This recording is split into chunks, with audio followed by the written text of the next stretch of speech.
ମାଉସୀ ତୋର କଣ ହଉଛି?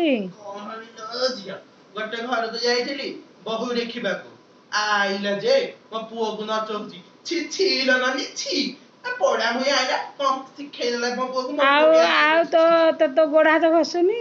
ନାଇଁ ବା ସେଥିପାଇଁ କି ମୋ ଗୋଡ ହାତ ପେନ୍ ହଉଛି ଦେଖୁନୁ ଗୋଡଟେ ଆତ୍ମା କାନ୍ଦୁଛି ଲୋ ମୋର।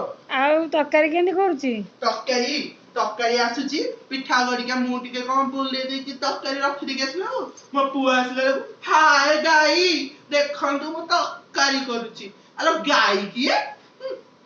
ଆଉ ସେ ଖାଲି ଦେଖେଇକି କରୁଛି ଆଉ। ହଁ ଲୋ ଭିଡିଓ କରିକି ଖାଲି ମୋ ପୋଡା ମୋ ପୁଅ ବି ତା ଭିତରେ ଉଠୁଛି ଆଉ ବସୁଛି। ଆଉ ମାଉସୀ ତ ଭାରି କଷ୍ଟ ହଉଛି ନା? ଆଲୋ ମୋ ଆତ୍ମା କାନ୍ଦୁଛି ଲୋ ମୋ ଆତ୍ମା କାନ୍ଦୁଛି।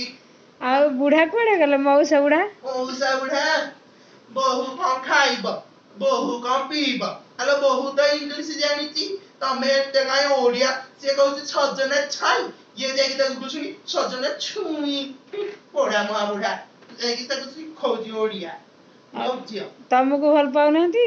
ଆଉ ମତେ ମତେ ଏଇ ଘରେ କିଏ ପଚାରେ ଆଲୋ ଏଇଟା ଗାଈ ଗୁହାଳରେ ପକେଇ ଦେଇଛନ୍ତି ମୁଁ ଦେଖୁନୁ ଛିଣ୍ଡା ଲୁଗା ପିନ୍ଧିକି କେମିତି ବଇଛି। ଆଲୋ ଆତ୍ମା କାନ୍ଦୁଛି ଲୋ ମୋ ଆତ୍ମା କାନ୍ଦୁଛି ଆଲୋ ବୋହୂ ଆସିଲାଣି କେବେଠୁ ଗୋଟେ ଛୁଆଟିଏ ନାହିଁ ଆଲୋ ଘରେ ଗୋଟେ କେଁ କେଁ କାନ୍ଦ ସୁଗଣ୍ଡ ଗାର ଆଲୋ ମୋ ଆତ୍ମା କାନ୍ଦୁଛି ଲୋ ମୋ ଆତ୍ମା ଆଲୋ ରେବତୀ ବୋହୂକୁ ଯାଏ କୁହେ ରଲୋ ଝିଅ ଯାଏ ସିଆଡେ ରେବତୀ ବୋହୂ